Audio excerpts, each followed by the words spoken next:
turnout here tonight.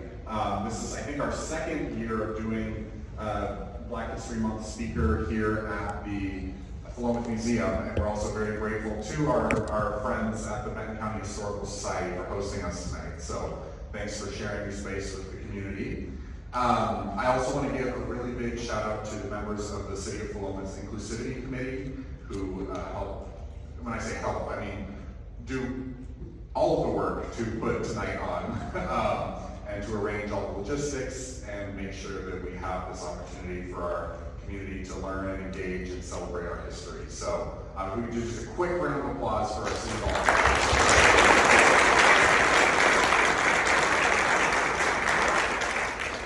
And then I also want to thank, as you'll see in your program, we have a few wonderful sponsors for tonight. Obviously, we have the Oregon Black Pioneers. There's Zachary here to speak, so we're really grateful to have them here. The program tonight has also been brought to you by the Linn Benton chapter of the NAACP, the Benton County Historical Society, and the Benton County Board of Commissioners. So and of course the Philomath City Council, but that's hopefully obvious. So we're really grateful to have their support and to have all of you here to celebrate the evening with us. And then we have some refreshments in the back that we can join afterwards, which are from Eats and Treats here at Philomath. With that, I will introduce our first, I guess, speaker, although maybe it's more of a singer. We have Zena Allen, who's a resident of Philomath, a member of the Inclusivity Committee, and also, of note, the artist for the art on your program this evening. So we're really grateful to have Zena here and for all her contributions to the committee and to our community. So welcome, Zena.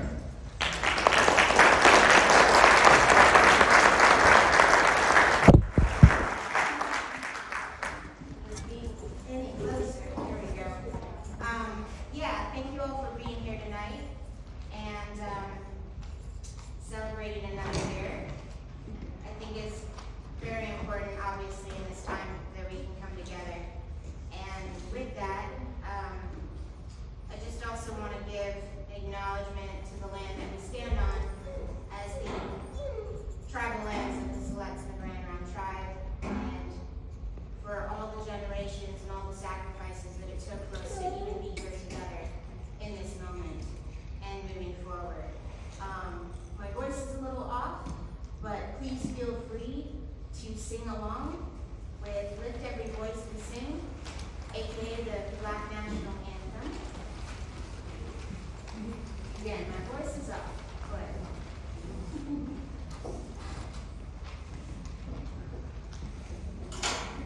oh, you please stand if you like. It will make you feel less uncomfortable.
Well, thank you, Zena, for starting us off right there. That was wonderful.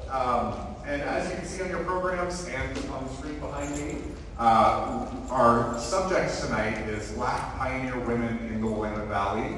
This was a subject that the Inclusivity Committee felt was a great way to celebrate Black History Month and to help everyone in our community learn a little bit more about maybe some stories that are not often as celebrated and are just as important as some of the ones that we've talked about in the past. So we're really grateful to have Zachary Stocks here, who is from Oregon Black Pioneers. He'll be leading off our next section here. And Zachary is a public historian and interpreter and the executive director of Oregon Black Pioneers. Zachary previously served as program director of Historical Seaport and Visitor Services Manager of the Northwest African American Museum. He is a former intern of Colonial Williamsburg and Smithsonian's National Museum of Natural History, and is a current seasonal park ranger at Lewis and Clark National Historic Park. He holds a Bachelor's of Arts in History from the College of William and Mary, with a certificate in Public History from the National Institute for American History and Democracy, as well as an MA in museology. Is that okay? I should have prepped that ahead of time. From the University of Washington. Zachary lives in Astoria, and we were talking earlier about how he did not realize there was going to be an ice storm tonight until he already got here. So he may have the wonderful blessing of spending more time with us here. And we're so happy to have him here. So please give a very warm welcome to Zachary as we learn about Black women in the Willamette Valley. Thank you so much.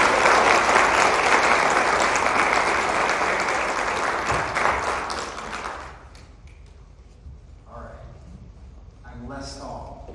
Can everybody hear me okay? Terrific. Thank you so much for having me again in your community. It's wonderful to be back here.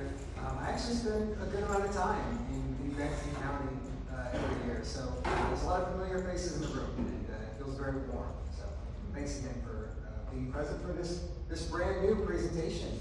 This is something that the folks at the Inclusivity Committee reached out to me and asked if we could create this presentation for this event tonight. So this is first time.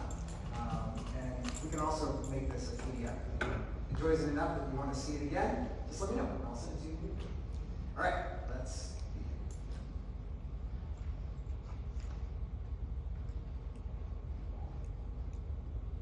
So first, I have to just give a plug to the organization that I'm here on behalf of, and that's the Oregon Black Pioneers. Hopefully most of you have heard of us before, but if you haven't, Oregon Black Pioneers is Oregon's only statewide African American Historical Society. We work through presentations just like this, which we give all over the state, all year long, not just during Black History Month, as well as traveling exhibits, which we send all over. We do projects by consultation. We have books and other publications, lesson plans, digital experiences on our website. So if you're interested in those things and want to learn more about the stories of Oregon's African Americans, I hope you'll visit our website, which is OregonBlackPioneers.org, and check us out on social media. We're on Instagram, Facebook, and YouTube. All right.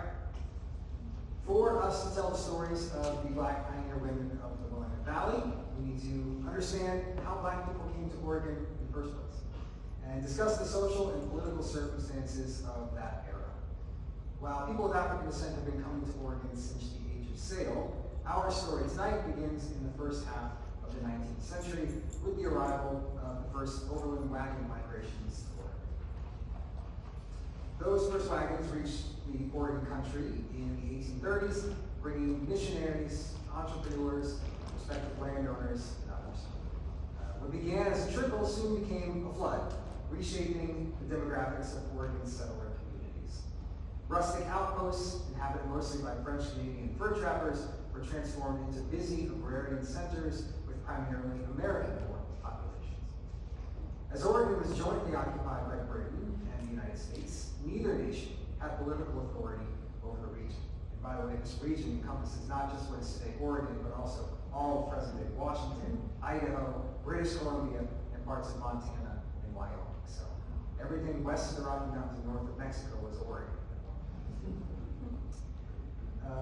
Attempts at self-government began with a series of meetings held between 1841 and 1843, which resulted in the creation of a provisional government. In the years that followed, the early wagon route became an established trail called the Oregon Trail, and you can see its many branches here. In 1843, a massive caravan of wagons made their way into Oregon from Missouri, bringing with them about 1,000 new settlers, and this came to be known as the Great Migration of 1843. The Oregon Trail was an immigrant superhighway which made possible the largest voluntary migration of people in American history. 500,000 people would come west on the Oregon Trail and its branches by the end of the 1860s. About 15,000 Black Americans took part in these western overland trails, which represents about 3% of immigrants overall, or 1 out of every 32 people. Lately I've been telling people, 3% doesn't sound like a lot, but 1 out of 32 sounds like a lot more, right? I mean, any Black person in Oregon who's gone to school in Oregon knows what it's like to be 1 of 32. But the majority of these Black overlanders were headed to California, not to Oregon. Americans settled almost exclusively on the south side of the Columbia River during the Oregon Trail era, and few excited miners attempted to live east of the Cascade Mountains. So instead, these recently arrived overlanders headed for the Willamette Valley, a fertile, agriculturally productive valley between the Cascades and coast, and bisected by the Willamette River. I know you all know this. And also, it doesn't quite look like the picture, does it? This vast, sparsely settled region was made up of a handful of emergent cities and hundreds of disparate farmsteads. But this was changing as more and more Americans made their way into Oregon in search of free land. The region's rapid population growth can be seen in the changing political landscape. From the creation of the provisional government in 1843 to statehood in 1859, Oregon grew from its 4 original counties to 19, as you can see here. So for the purposes of our conversation tonight, I'm going to be focusing on what are today the counties of Benton, Linn, Marion, Clackamas, Washington, and Linn. Black men and women resided in all of these counties, but in incredibly small numbers. Black Americans represented less than 1/10 of 1% of Oregon's population, where they worked almost exclusively in the service of white families and lived on the properties of their employers or owners. So that raises the question, why was pioneer-era Oregon's Black population so high? Well, the first reason we need to discuss is the reality that 9/10 of all people of African descent in America at the time lived with, and that is slavery. African American slavery in the United States, in Oregon, has not received much scholarship, leading some to believe that it never existed here. But the truth is that slavery touched the lives of every Black person in Oregon during the pioneer era. It's difficult for us to know exactly how many Black people should be considered Oregon slaves. The first Black settlers in Oregon experienced slavery in one of 3 ways, which you can see on the screen here. They were either, 1, newly freed people who came to Oregon with their former owners. This represents the largest number of Black pioneers. Many slave owners emancipated their African Americans before heading west because they were headed somewhere where slavery was prohibited. Some of these newly freed people chose to accompany their former enslavers to Oregon. And at first that might seem like a really strange choice, right? But living as a free Black person in a slave state was a very precarious, if not dangerous, situation. Free Black people's interactions with enslaved Black people was heavily restricted, so they would not have the support of a large Black community. Few white people would employ them, and there were always risks of being apprehended and sold into slavery. Black people had no right to defend themselves in court, giving white people unchecked ability to accuse free Black Americans of being runaway slaves, and having them arrested and sold. Given those realities, it's much clearer to see why so many free Black people chose to remain in the homes of their former enslavers. The next way that slavery touched the lives of Black Oregonians were the enslaved people who were promised their freedom in Oregon. Some enslaved Black Americans bargained with their enslavers to keep them rather than sell them before moving west. In exchange for their services on the Oregon Trail and for helping to establish their homesteads in Oregon, the slave owners would promise to offer their enslaved people freedom and a place to live. This was certainly a risk because Black people had to accept their enslavers' work and know that they would actually uphold their end of the bargain. And whether it was on principle or forced by law, most of the enslavers who made such offers to their enslaved African Americans did uphold their end of that agreement. And then the last is those who were actually held as slaves in Oregon. A small number of black people in Oregon were enslaved before, during, and after coming to Oregon. These people received their freedom only through self-purchase, the death of their enslaver, court action, the Emancipation Proclamation, or their eventual manumission after years of enslavement in Oregon. Now, I want to point out that after receiving their emancipation, regardless of how these black folks made their way to Oregon, very few of them would have collected a wage for their farm labor after they were now free and living in the homes and properties of their former owners. Instead, they lived as tenant farmers working in exchange for housing, food, and necessities. So this might be a little difficult to see in the back, but I've got a timeline for you here, and I'm going to explain some of the different years in here and the colors and specific points to look at. The Oregon Trail era overlaps with what is today known as Oregon's Black Exclusion era. The so-called Black Exclusion laws were a series of laws which were passed during the provisional, territorial, and state governments of Oregon, which limited black Americans' ability to live and stripped black people of any civil rights afforded to white people in Oregon. The long-term legacy of these laws was to discourage the immigration of free black people to Oregon. And it was very effective, as few free black people who were willing to come to Oregon on their own actually made the trip. So let's talk about these laws. The first of the laws was in 1844, right there. It reestablished or reaffirmed some of the language from an earlier provisional government law from 1843, which said that slavery would not be allowed. So that's good. But it created a grace period by which those who owned slaves had up to 3 years before they would have to emancipate any enslaved black women, and 2 years before they would have to emancipate any black men. And then after those black people had received their freedom, they would then have to leave Oregon or face physical beatings every 6 months until they were found to have left. That was in effect until 1845 when it was repealed. And afterwards, you see these green years here represent years when there were no laws which explicitly barred black people's ability to come to Oregon. But then a second black exclusion law was passed in 1849. And that one largely targeted black sailors, but the language was very broadly applied to mean black people in general. And it said that black people could not reside in Oregon, and that any white people found aiding in black people's settlement in Oregon would be held criminally liable as well. That was in effect until 1854. And then the last of these black exclusion laws was from the Oregon Constitution itself, which was passed locally in 1857 and ratified federally in 1859. And it recycled a lot of the language from the 1849 exclusion law, but went further by saying that not only could black people not reside in Oregon, but they also could not bring lawsuits against white defendants, they could not start a business, they could not own land, and they certainly could not vote. And that would be Oregon's law until the federal ratification of the 14th Amendment in 1868. Oregon's anti-black sentiments were not especially unique. Language from each of these exclusion laws were taken almost verbatim from similar laws passed in the so-called Old Northwest states, where many of Oregon's American settlers had immigrated from. Places like Indiana, Iowa, Illinois, and Ohio. At the time, each of these were free states which bordered slave states. And the residents there resented the black people who had fled to their states for safety.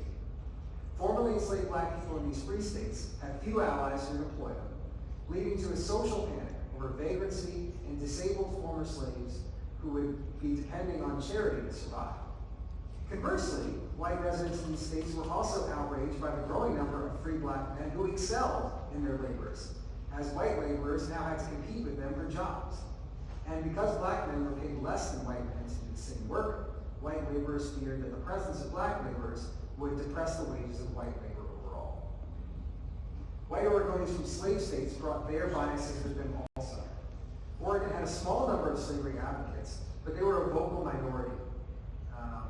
Instead, most immigrants from slave states came to Oregon specifically to put distance between themselves and slavery. And that is not because they were abolitionists, but because they were yeoman farmers who had been out-competed by by plantations in those states. Adhering to an ideology called free soil, these pioneers believed that the presence of slavery was an existential threat to the development of sustainable communities of white farming families. These different viewpoints coalesced in Oregon to create a society in which the overwhelming majority of voters believed they would be better off without any black people, enslaved or free. However, a small but visible population of black Americans did settle in Oregon during the exclusion era. They did so by coming during some of these green years, right? And by taking advantage of the loopholes in the law, and by testing the limits of the law's enforcement. The period between the repeal of one exclusion law and the passage of another offered windows during which black Americans could legally settle in Oregon. And black men and women already living in Oregon were exempted from subsequent exclusion laws. Importantly, there were also many black people who came to Oregon during the years when they were legally barred from entry. Most found no significant hostility, as the government's ability to remove them was almost non-existent, and because the public was largely unaware of the changing laws and legal status of black people in Oregon. If you think about it, at this time, most people did not keep up to date with what the provisional and territorial governments were passing in Champouy and in Salem, right?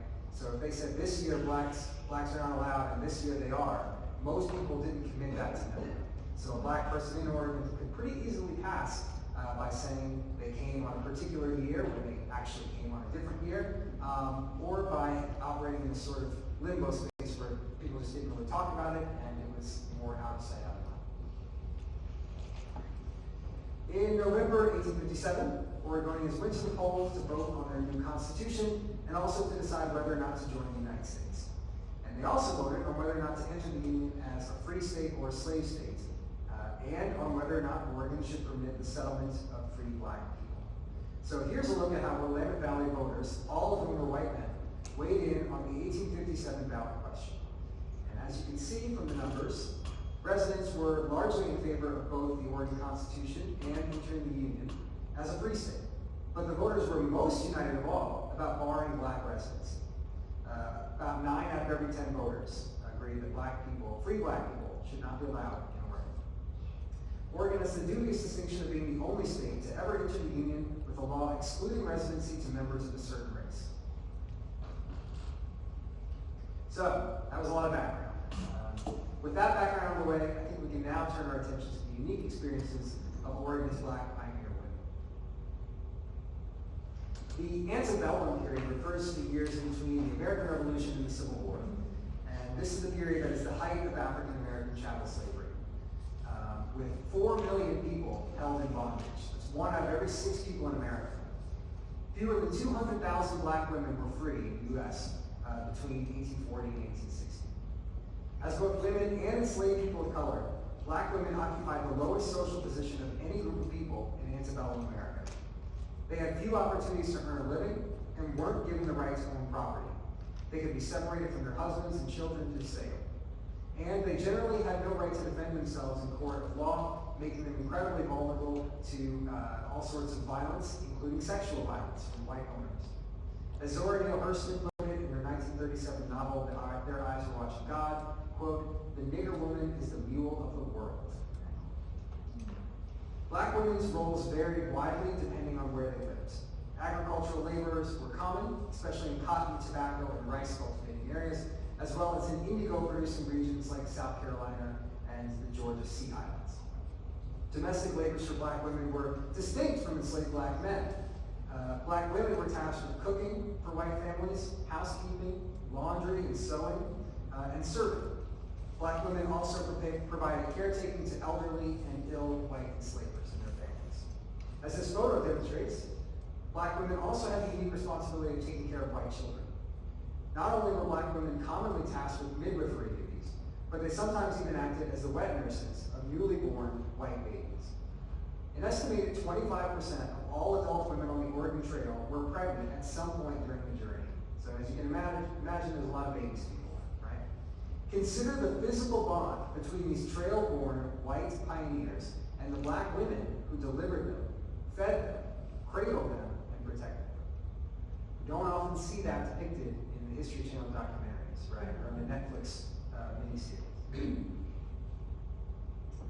From the sources available to us, we find that black women worked in largely the same roles in Oregon as in other parts of the United States.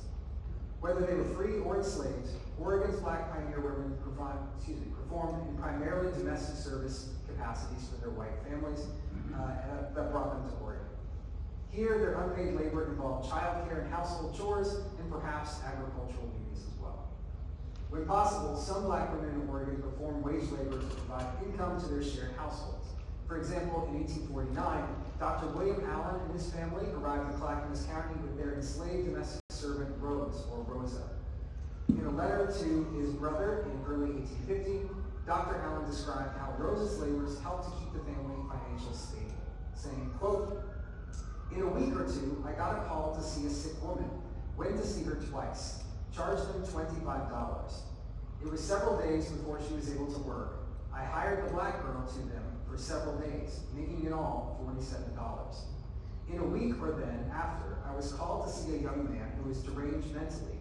I took him home and soon cured him, for which I charged $100. This helped considerably.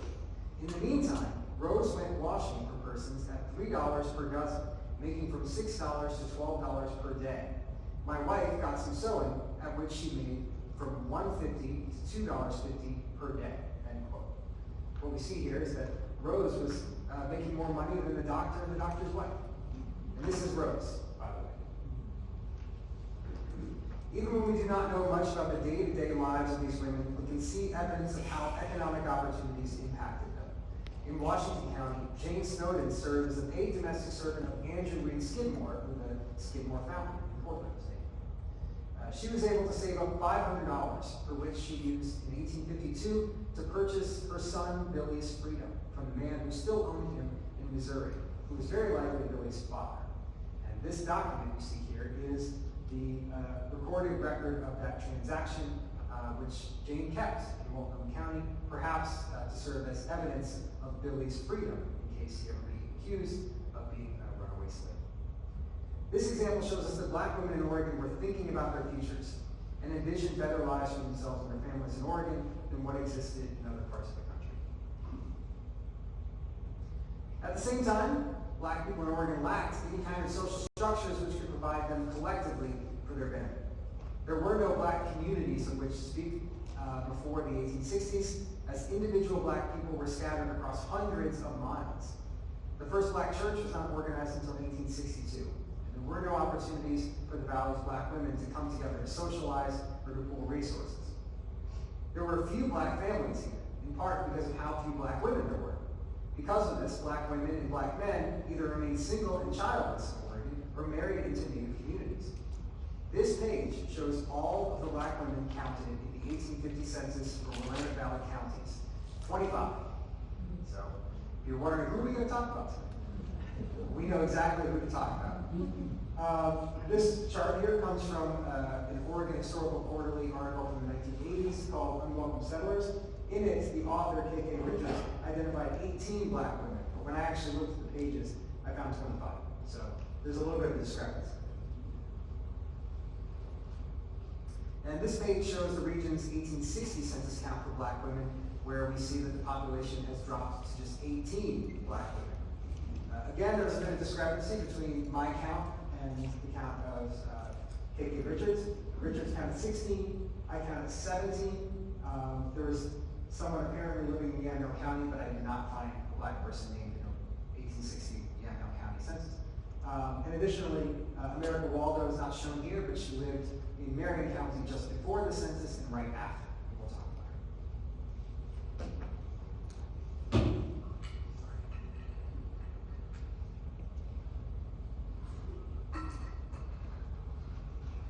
Despite their small numbers, the women named in these pages have some remarkable stories which tell us a lot about the challenges that black Oregonian women faced and also the character of these pioneers personally. So I'm going to focus the rest of this presentation on sharing some of those stories with you. The earliest known black woman to settle in Oregon that we know of is Rachel Belden. Belden was born in slavery in Tennessee in 1829 on the Belden family plantation. As is often the case, we know nothing about her life until she becomes attached to a white person. For her, that person was Daniel Delaney Sr., who purchased Rachel from the Beltons in 1842 for $1,000. A lot of money.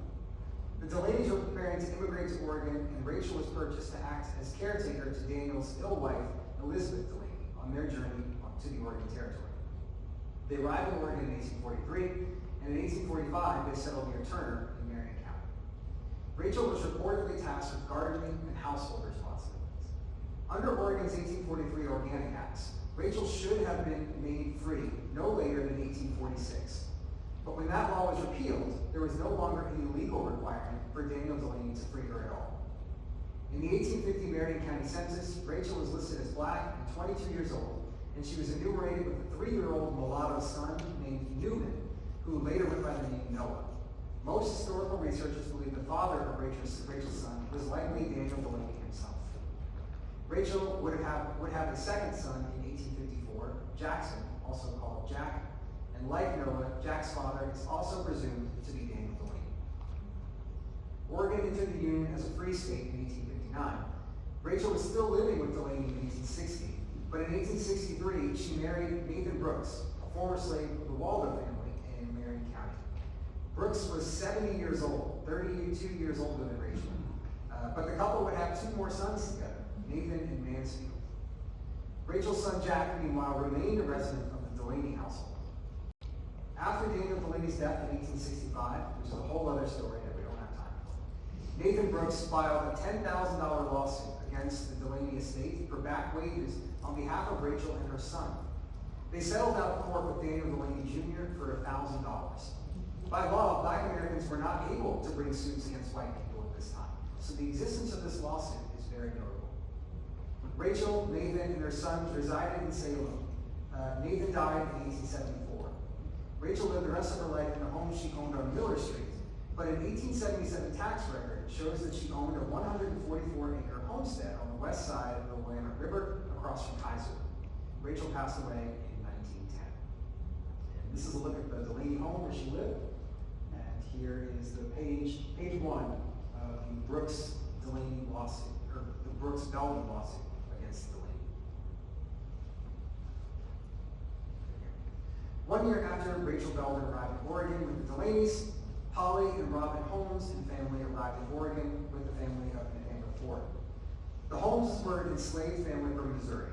Both partners were born in Virginia, Robin in 1810 and Polly in 1813. How they came to Missouri is unknown. 3 of the Holmes' 6 children were sold away by Ford in Missouri.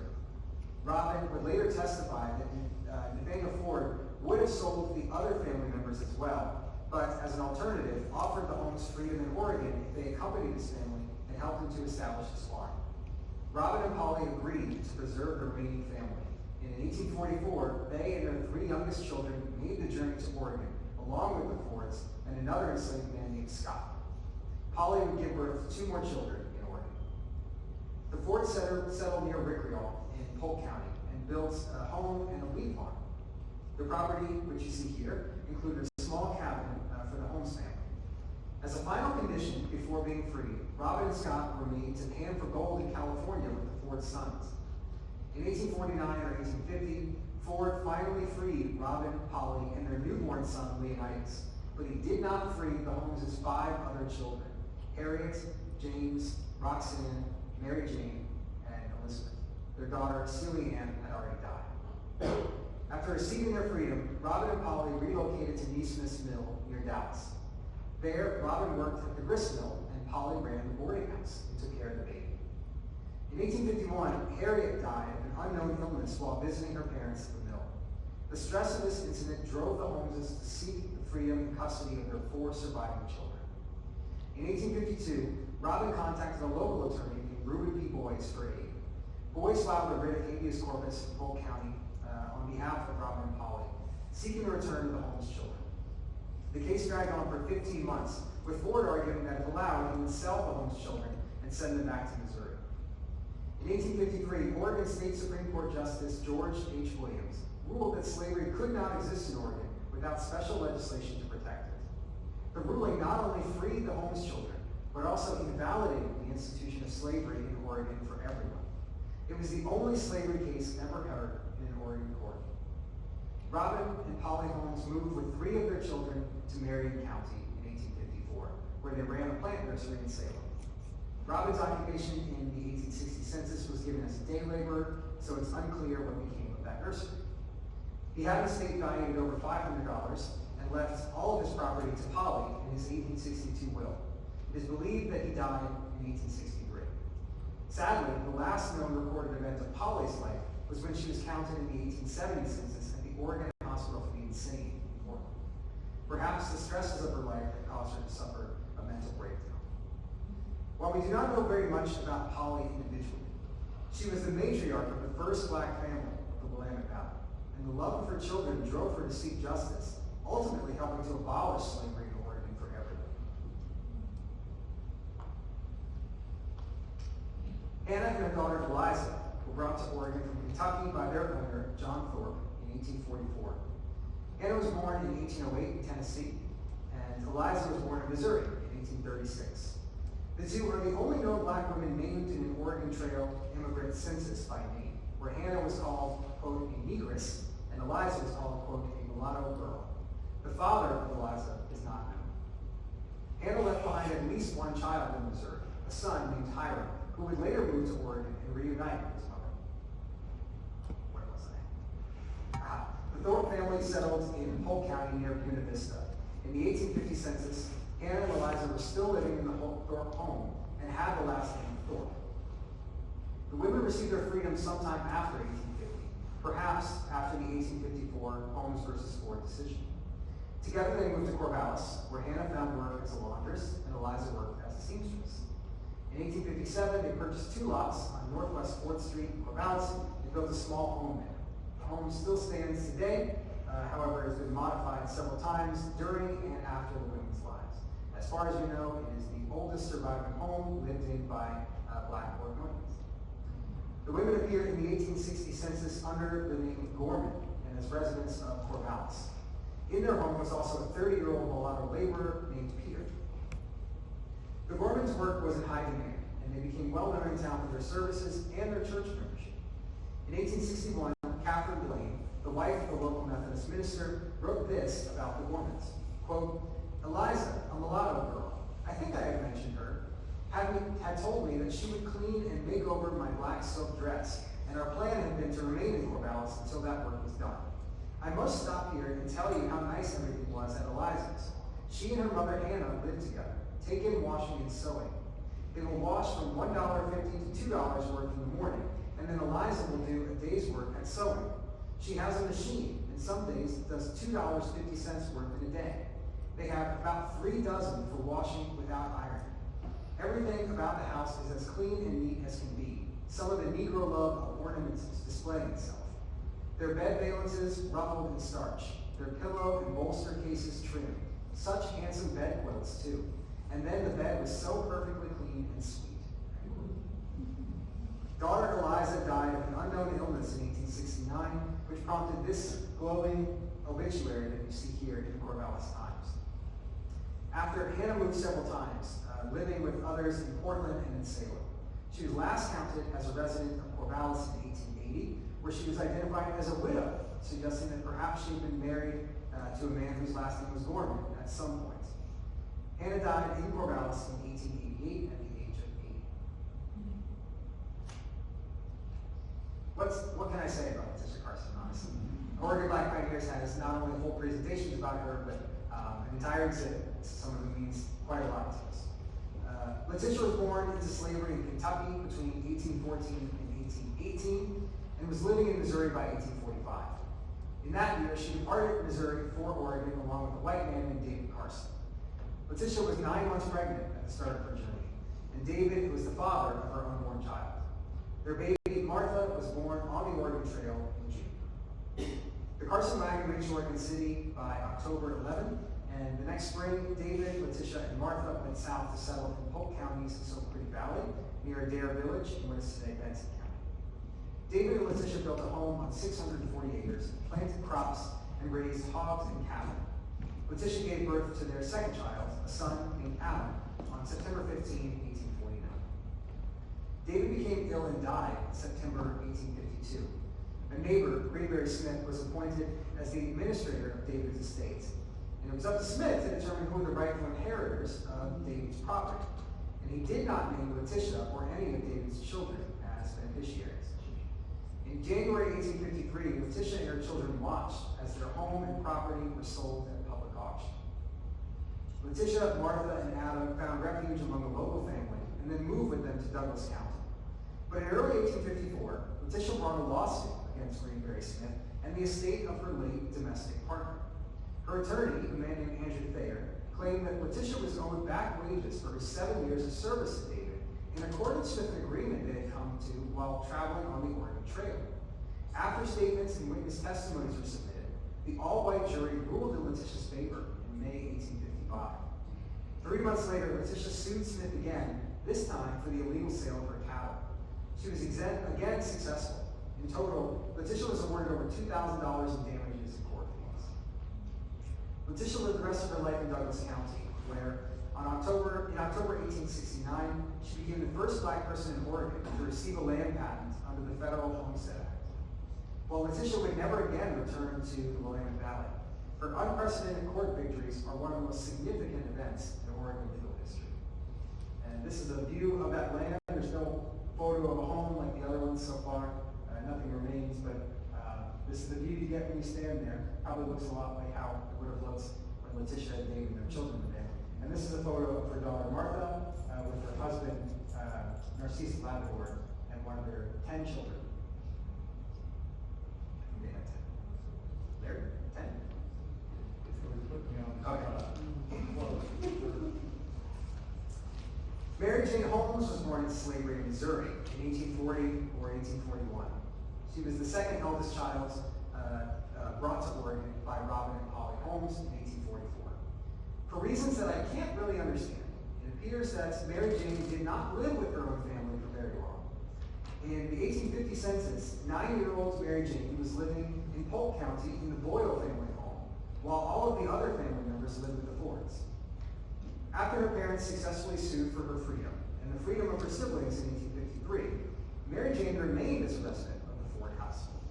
Perhaps she could earn a wage as a house servant that she otherwise could not have while residing in Salem.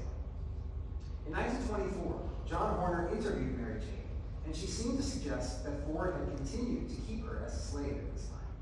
It's difficult for us to know for certain what Mary Jane's legal status was.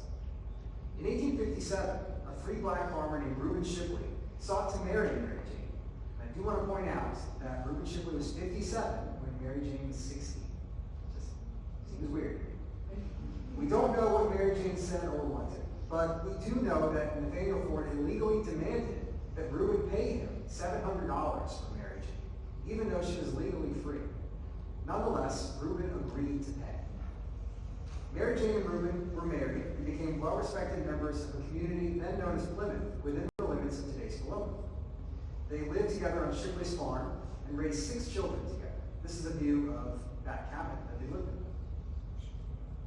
Reuben died in 1873, and in 1875, Mary Jane married a man named Robert Drake.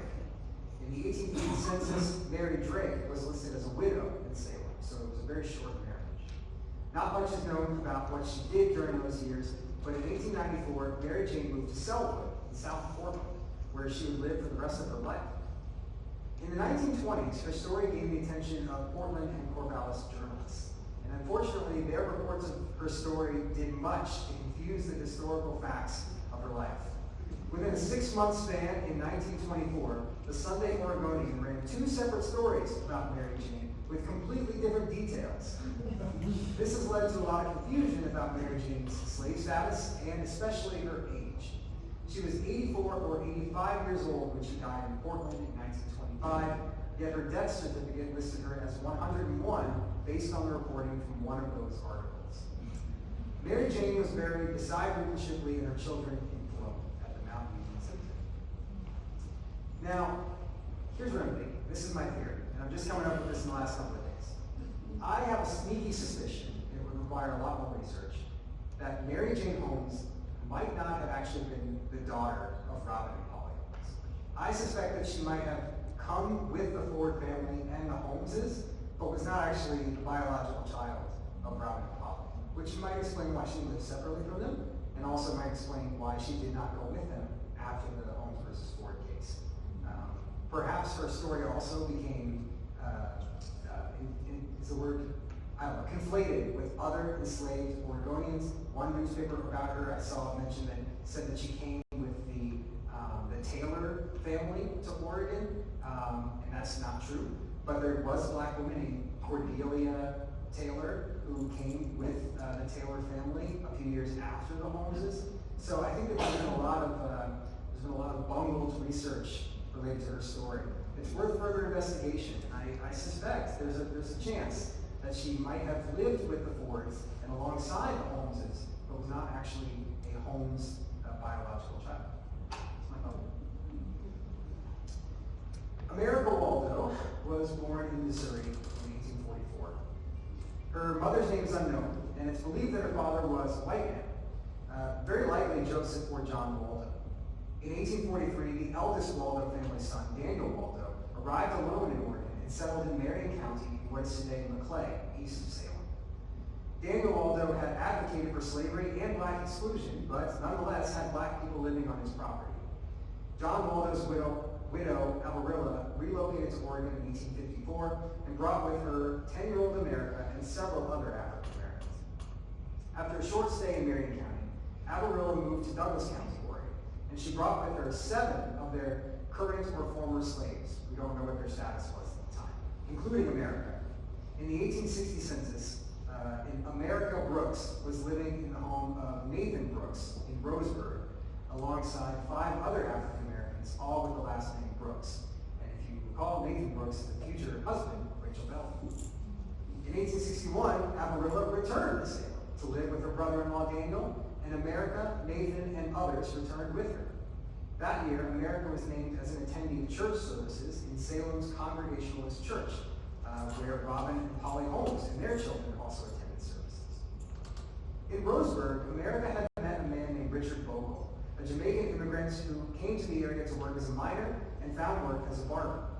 Bogle then went to Walla Walla in 1862 and opened a barber shop there. And then he traveled to Salem to marry America. America and Richard were married in the Waldo home on January 1st, 1863, the day the Emancipation Proclamation took effect. I suspect that was intentional. The wedding was controversial, as the service was performed by a white officiant and before a mostly white congregation. The white attendees of this wedding were severely critiqued in the Oregon Statesman and in the community. Scathing language used about the white attendees at this wedding. After marrying, America and Richard relocated to Walla Walla, where they would live the remainder of their lives. The couple was successful and owned property and raised 8 children together, 2 of whom would later return to Oregon and become prominent black Portlanders. America passed away in 1903. Cora Ann was born into slavery in Virginia between 1822 and 1833. Cora was living in New Orleans by 1837. It was there that she was purchased by Emmeline Carey Selleck. In 1850, Emmeline and Cora moved to Missouri, where Emmeline married a man named Samuel Johnson. The newlyweds were moving to Oregon, and Cora traveled with them on the Oregon Trail. Samuel Johnson claimed a 640-acre homestead near Brownsville in 1851, making Cora the earliest known black resident of Linn County. Despite slavery having been outlawed in the 1853 Holmes versus Ford decision, Cora continued to be held as Emmeline's slave. Cora worked as the Johnsons' domestic servant for the next 7 years. But in January 1858, Samuel drowned in the California River, leaving Emmeline and Cora alone in the house. That December, Cora married John Cox, a free black farm laborer. Theirs is the earliest recorded marriage of 2 black people in Oregon. John Cox worked for a white man named Jefferson Huff, and 2 months after John and Cora were married, Emmeline and Jefferson Huff were married as well. I think that's pretty cool that this combined household was initiated by this black couple, not the white couple that brought together 2 black people by proximity. Cora and John had a daughter named Adeline in 1860. In that year's census, John Cox was listed as a laborer, while Cora and Adeline were both identified as slave, despite Oregon having recently entered the Union as a free state. Explain that. Cora and John's second daughter, Angeline, was born in 1864. Sadly, neither child made it to adulthood. It is believed that Cora was emancipated in or before 1864, because in that year, Emmeline sold her, quote, former colored servant, end quote, 36.3 acres of land from her homestead with Samuel Johnson for $10 in recognition of, quote, faithful services rendered, end quote. By Oregon law, Cora was not legally allowed to own land, but this transaction was certified. John Cox built a home for his family on Cora's land, which still stands today. John died in 1875, but Cora remained in her home until 1886. She sold the house and land that year for $600 and moved to Brownsville, where she lived until her own death in 1892. And the last one I'll share with you is Amanda Gardner Johnson. So Amanda Gardner was born into slavery in Missouri in 1833 and was owned by Nancy Cora. Nancy's daughter Lydia married a man named Anderson Decker in 1842, and Nancy gave Amanda to Lydia as a wedding present. As the Deckers prepared to leave for Oregon in 1853, they offered emancipation to all of their slaves. Unlike the others, though, Amanda requested to come west with them and claim her freedom in Oregon. Amanda is one of the rare Black pioneers whose own recollections of this time were published. She later described how she made this decision to come to Oregon to avoid being captured by slavers in Missouri following the passage of the Fugitive Slave Act, saying, quote, I was afraid to accept my liberty, much as I would have liked to stay there. The word of a Negro, even a free Negro, was of no value in court. Any bad white man could claim that I had been stolen from him and could swear me into jail.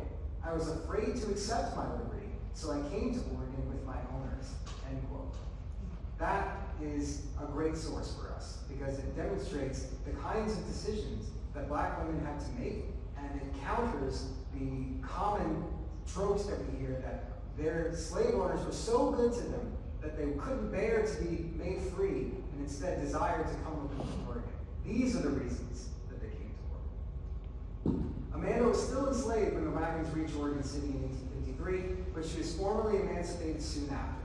She settled in Linn County with the Decker family and continued to live in their home in Tangent until 1858.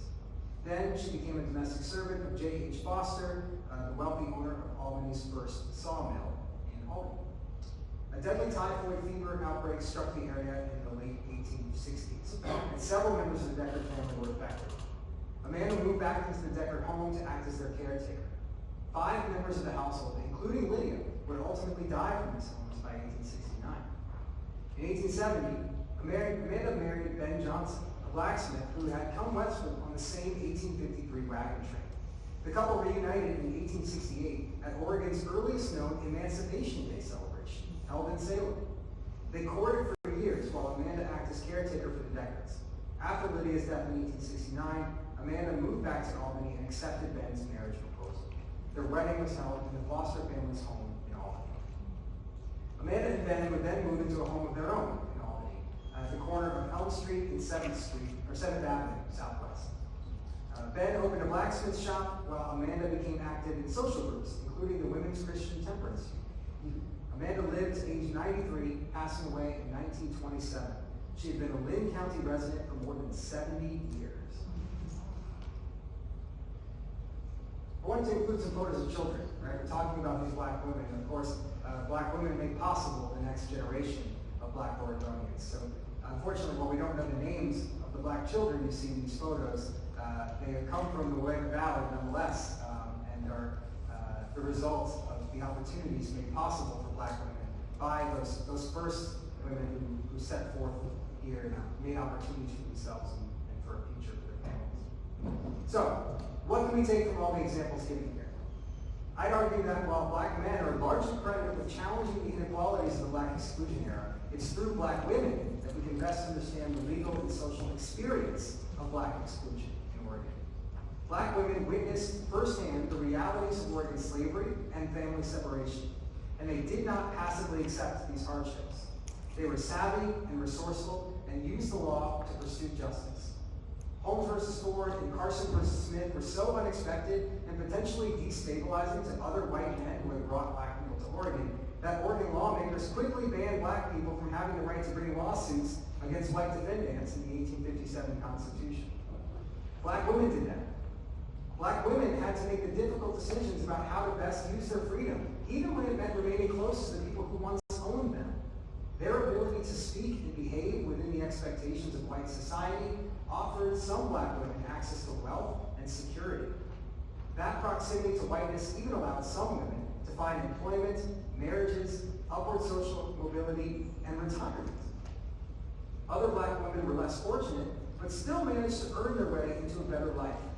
They built homes and started businesses of their own, and they cultivated the lands which they had bought or even claimed, demonstrating that Black women too could perform the rituals of pioneer settlement, which today we associate almost exclusively with white men. And importantly, many of these women far outlived their Black male partners, making them the voices through which Oregon's earliest Black history was told. The stories we remember today are remembered and preserved by the Black women who lived long enough to become living icons in their community. And some of these last elders of the pioneer generation, like Mary James Holmes Shipley Drake and Amanda Gardner Johnson, earned adoration which transcended racial differences. This legacy of Black women as caretakers of our history lives on in the work of groups like Oregon Black Pioneers, which was founded and led for decades by Black women. Oregon's Black female pioneers set in motion a tradition of social progress and racial acceptance, being driven by women. And this would be carried on into the next generation of Black women who arrived in the late 19th and early 20th centuries. Women like Beatrice Kennedy, Hattie Redmond, and Louisa Flowers. For far too long, the contributions of Black women in Oregon and in America have been overlooked and minimized. And so if we want to understand what our history truly is, we must remember the unique struggles, sacrifices, and triumphs of Black women in order to ensure that our perspective is not purely informed by those at the top of the social hierarchy. Thank you all so much for giving me the opportunity to share this history.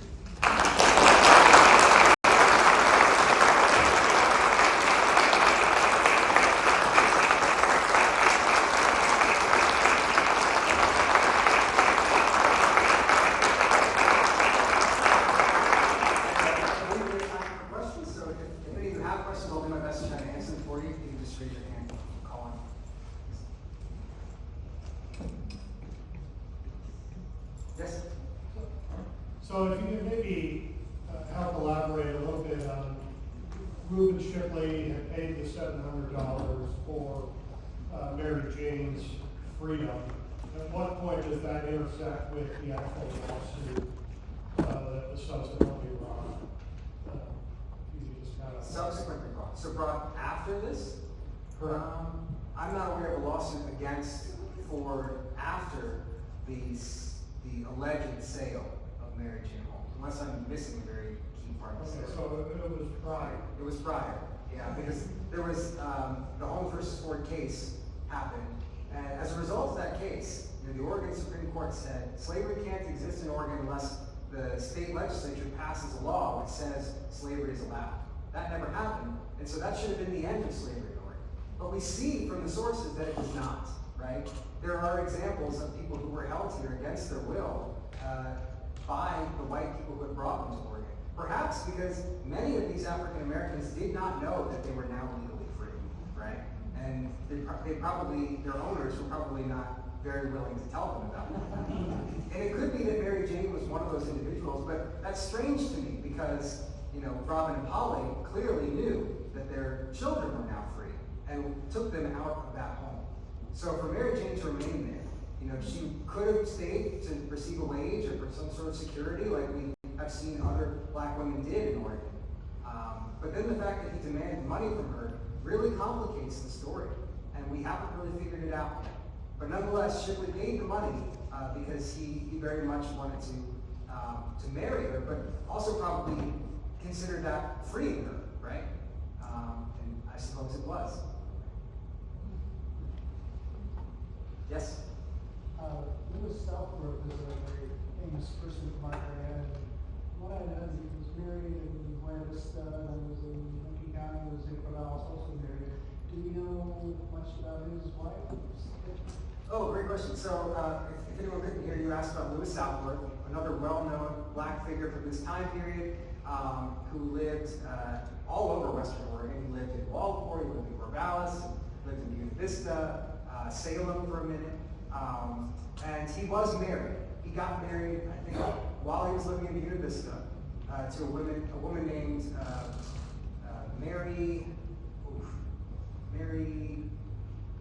I can't recall her last name. She was from California. She had a stepson. She did. She had a stepson who she had moved with, and the son was adopted. His name was Alvin Cleary. And so the three of them lived together as a family in Oregon. Truthfully, we don't know much. Her last name was Cooper. We don't know much about Mary Cooper's story at all, because she doesn't come up in any of the sources that we have about Louis Southworth, other than to say that they were married, right? And that's one of the tricky things about doing this work, particularly when it comes to women, is that not only are black people not visible in most of the sources until they become acquainted with a white person, but women, black women in particular, are even less so, right? So they are sort of we're doubly disadvantaged in that way from our ability to extrapolate all the details of their life story, because if they were living on their own, if they were an independent black woman, then it's very difficult for us to even know more about them than their name on the census page. But I certainly don't want to give the impression that the women that we talked about are all of the black women who lived in the valley, right? And even though I showed you the census counts for 1850 and 1860, there of course were black women who lived here in between, right? Who perhaps were here for a few years and then left, and their stories are still yet for us to discover. Thanks. Yes? I'm curious to know a little more about how Letitia Carson managed to win those lawsuits. Yeah, there's different theories about that, and there's a great PhD dissertation by Stephanie Balich from Portland State University, which goes into that question in particular. And it's probably a combination of factors. In some ways, the legal strategy to frame her, what is the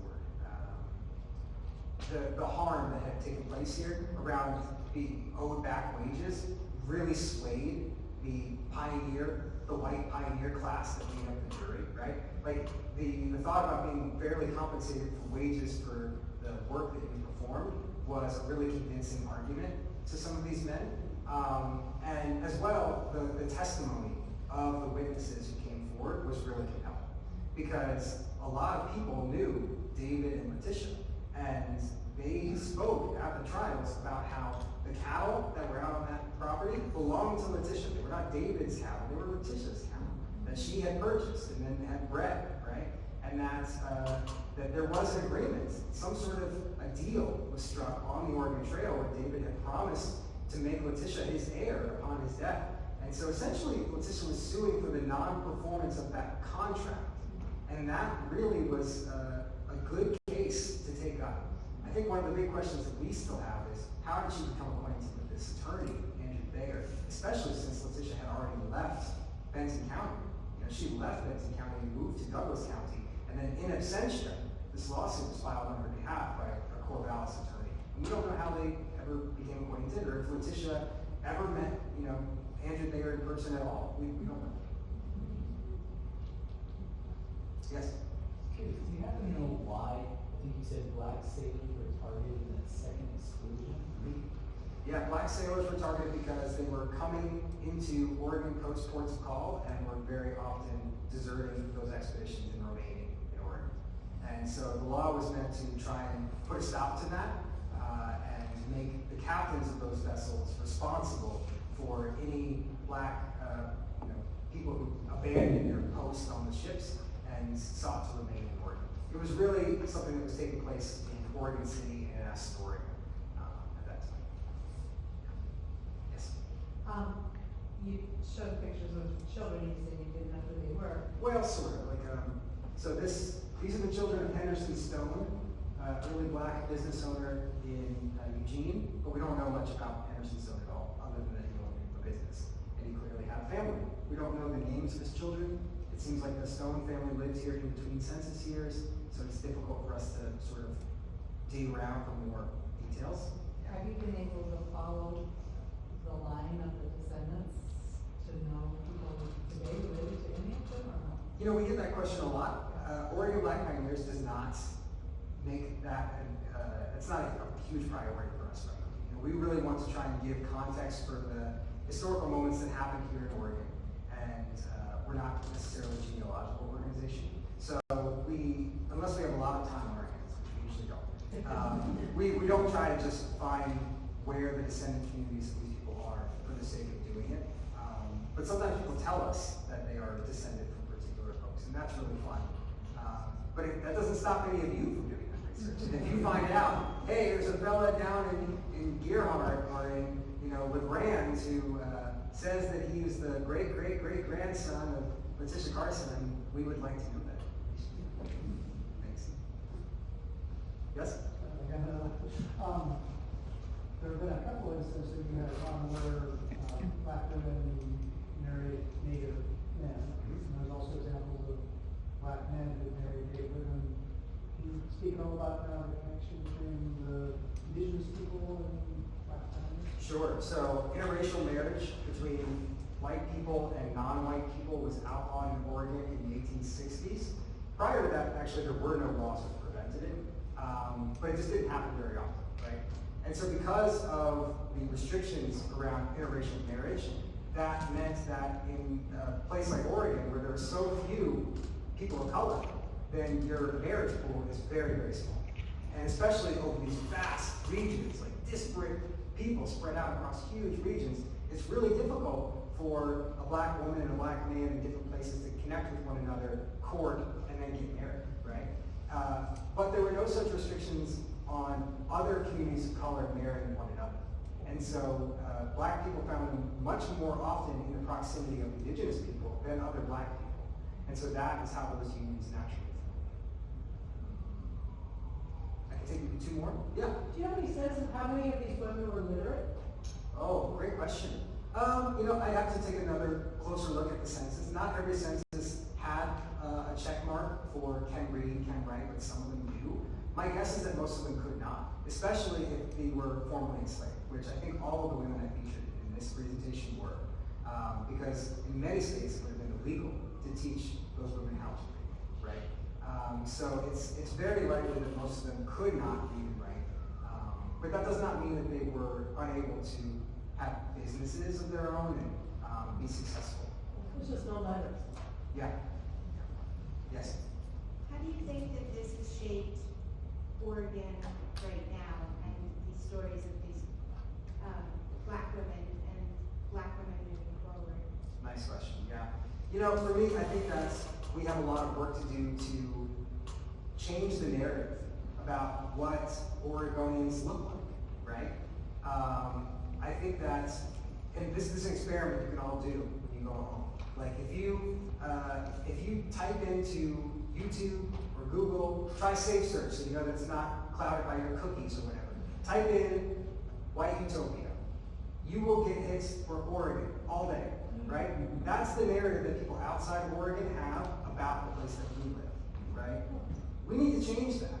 And the reality is that Oregon has been a very diverse place in the past. But the people who have been in charge of Oregon, right? And the people who've had power and have had land and have wealth in Oregon have not been very diverse. And I think that has really skewed the rest of the country's interpretation of what this place is and what the heritage of Oregon is. So I hope that presentations like this can just give people that perspective to know, actually going back to the very earliest days of the communities that we all live in now, there were black women who were, business owners and were taking people to courts and were taking care of children, of all the people who all the streets are named after, all the buildings and blocks are named after, right? So not only do I think that it's important for us to recognize that, just so that we have a better sense of ownership and belonging for black people in this place, but also to help advocate for the recognition of black people in our physical places with geographic place names and storytelling opportunities and education, right? So that's what we do at Oregon Black Pioneers, is we try to use the past to help shape our understanding of the places where we live and create better opportunities for growth and understanding. Thank you that's a really nice place to end, I think. I'll leave it there. We can chat more if you want to come see and say hi.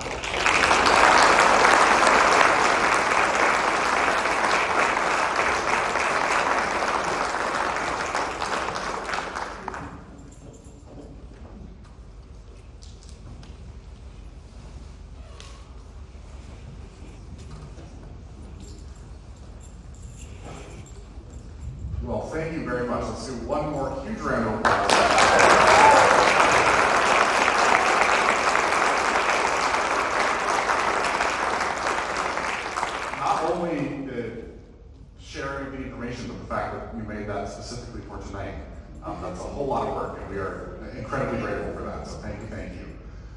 I wanted to, before we wrap up, also give a quick shout out again to the Philomath Inclusivity Committee, who's dedicated to helping find opportunities to share these stories, to uplift voices in our community that sometimes are not lifted up. If that's something that you're passionate about, if you saw this tonight and think, I want to be a part of that, everyone's welcome to join. The committee meets at 5:30 p.m. at City Hall on the 4th Tuesday of every month, and you can find more information about that on the city's website. But we hope to see you there, and all are welcome to participate. So we can hopefully tell more stories like this. And I think, Zena, did you want to share a couple words? Just I'm